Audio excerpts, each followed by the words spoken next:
घर में काम ही क्या होता है। माँ ने बेटे को अच्छा सबक सिखाया। माँ, बेटा और बहू तीनों डाइनिंग टेबल पर बैठकर खाना खा रहे थे। खाना खाते खाते बेटा अपनी पत्नी से बोला, नीता, तुमने आज भी दाल रोटी ही बना दी। कम से कम खाना बनाने में तो आलस मत किया करो।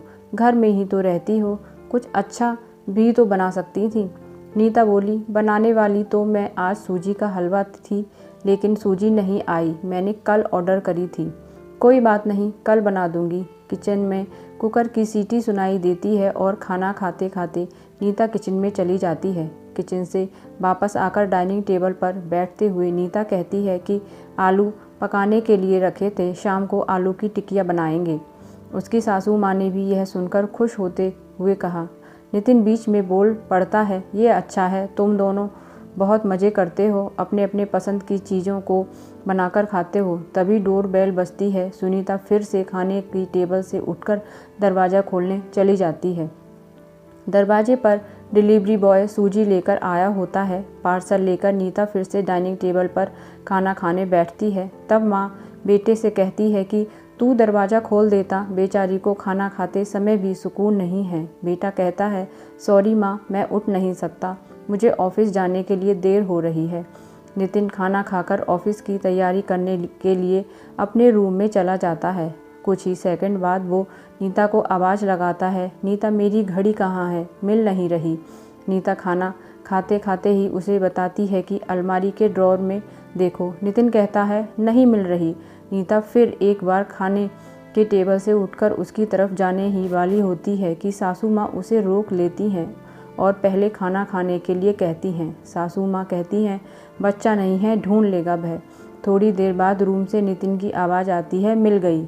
डाइनिंग टेबल पर दोनों सास बहू एक दूसरे की तरफ देखकर मुस्कुराते हैं। अगले दिन सुबह सुबह नितिन अपने बेडरूम में कोई फाइल ढूंढ रहा होता है और उस फाइल को ढूंढने के चक्कर में उसने पूरा कमरा तहस नहस कर दिया था। नितिन बड़बड़ा रहा था कि इस घर में कोई कभी चीज़ अपने ठिकाने पर नहीं मिलती है। इन औरतों को भी कोई काम नहीं है, इसलिए हर चीज़ इधर की उधर करती रहती हैं। नीता अपने कमरे में आकर कमरे का बुरा हाल देखती है तो नितिन से पूछती है कि क्या कर रहे हो। नितिन कहता है, वह फाइल कहाँ है जो मैंने तुम्हें परसों दी थी। नीता तुरंत वह फाइल निकाल कर नितिन के हाथों में थमा देती है और उससे कहती है कि एक बार मुझसे पूछ लिया होता, पूरा कमरा फैला के रख दिया है। नितिन उल्टा नीता को ही डांट देता है और कहता है, ठीक है, अगर पूरा कमरा फैला दिया तो तुम्हें और काम भी क्या है, यही काम पूरा दिन करते बैठो। कभी कभी लगता है मुझे हाउसवाइफ से शादी करनी ही नहीं चाहिए थी। इतना बोलकर नितिन ऑफिस के लिए निकल जाता है। पति पत्नी की यह बातचीत माँ भी सुन रही होती है, जिसका नितिन को पता नहीं होता है। अब माँ और नीता नितिन को सबक सिखाने के लिए प्लान बनाते हैं। अगले दिन सुबह सुबह जब नितिन नींद से जागता है तो नीता को चाय के लिए चिल्ला चिल्ला कर कह रहा होता है। पास ही में सोफे पर बैठी माँ उससे कहती हैं, नीता नहीं है, वह अपने माँ के घर गई है, कोई ज़रूरी काम था। नितिन फ़ोन निकालकर नीता को कॉल करने लगता है। तब माँ उसे रोकते हुए कहती है, फ़ोन मत कर, माँ के घर ही तो गई है, आ जाएगी 2-3 दिन में।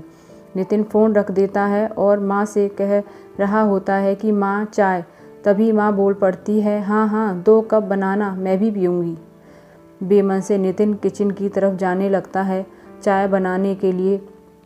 तब माँ फिर से खड़े होकर कहती है, अरे बेटा रुको। नितिन को लगता है कि माँ उसे रोककर चाय बनाएगी, लेकिन माँ कहती है, मेरी चाय में थोड़ी चीनी कम डालना।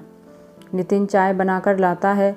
माँ और बेटा दोनों चाय पी रहे होते हैं। तब माँ बोलती है, अच्छी बनाई है, लेकिन नीता जो चाय बनाती है उसमें तुलसी की कुछ पत्तियाँ डाल देती है, उसका स्वाद ही अलग आता है। बेटा कोई नहीं, अगली बार जब तू चाय बनाएगा तो ध्यान रखना। नितिन माँ की तरफ देखता ही रह जाता है। थोड़ी देर बाद नितिन माँ से कहता है, माँ आज खाने में मटर पनीर। माँ फिर से नितिन की बात काटते हुए कहती है, अरे वाह, आज मेरा बेटा मुझे मटर पनीर बनाकर खिलाएगा। अच्छा है, अच्छा है, काफ़ी दिनों से मटर पनीर खाने की इच्छा हो रही थी। नितिन कहता है, अरे माँ, मैं तुम्हें मटर पनीर बनाने के लिए कह रहा था। माँ कहती है, नहीं बेटा, मेरे घुटनों में बहुत दर्द रहता है, मैं इतने घंटों तक किचन में नहीं खड़ी रह सकती।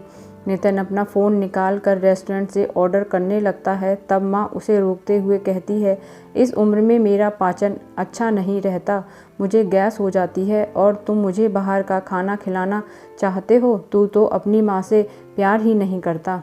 नितिन ना चाहते हुए भी घर का खाना बनाने के लिए किचन में चला जाता है। 1 घंटे बाद खाना बन के तैयार हो जाता है। नितिन 2 थाली में खाना परोसकर माँ के पास आता है।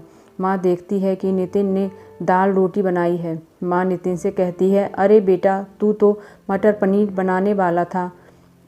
नितिन कहता है, माँ यह आसान था बनाने के लिए। माँ कहती है, नीता होती तो मुझे आज मटर पनीर बना कर ही खिलाती। चलो कोई बात नहीं, मैं कहाँ हर दिन मटर पनीर खाती हूँ, आज भी दाल रोटी ही खा लूँगी।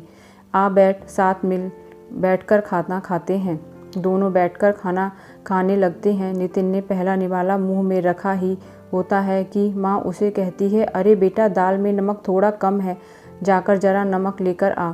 नितिन खाते खाते उठता है और किचन से जाकर नमक लेकर माँ को देता है, फिर अपना खाना खाने बैठ जाता है।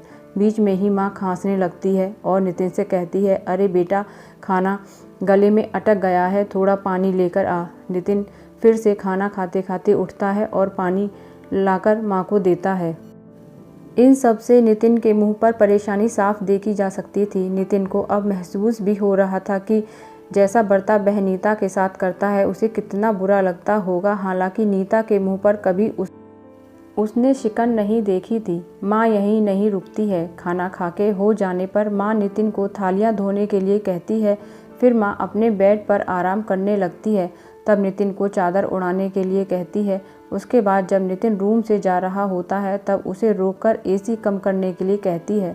इन सब कामों से अब परेशान हो जाता है लेकिन कुछ बोल नहीं पाता। अगले दिन सवेरे सवेरे नितिन खाना बनाने के लिए सब्जियां काट रहा होता है लेकिन उसका ध्यान सब्जियों पर नहीं होता है। वह नीता के बारे में सोच रहा होता है और पछतावा कर रहा होता है कि वह कितना गलत था कि हाउसवाइफ का काम आसान होता है। तभी बेख्याली में उसकी उंगली कट जाती है, उससे खून बहने लगता है और वह बेसिन में अपनी उंगली धोने के लिए चला जाता है। तभी नीता उसके पास आकर उसके हाथों में पट्टी बांधने लगती है। यानी कि नीता कभी माँ के घर गई ही नहीं थी। यह तो सासू और बहू के प्लान का हिस्सा था जिससे वह नितिन से छुपकर उसी घर में रह रही थी। नितिन नीता को देखकर काफ़ी खुश हो जाता है। नीता से कहता है, घर का काम हम दोनों मिलकर किया करेंगे। नीता पूछती है, ऐसा क्यों? नितिन कहता है कि मैं घर का काम सीख जाऊंगा और घर अगर हम दोनों का है तो घर का काम भी हम दोनों का ही होना चाहिए।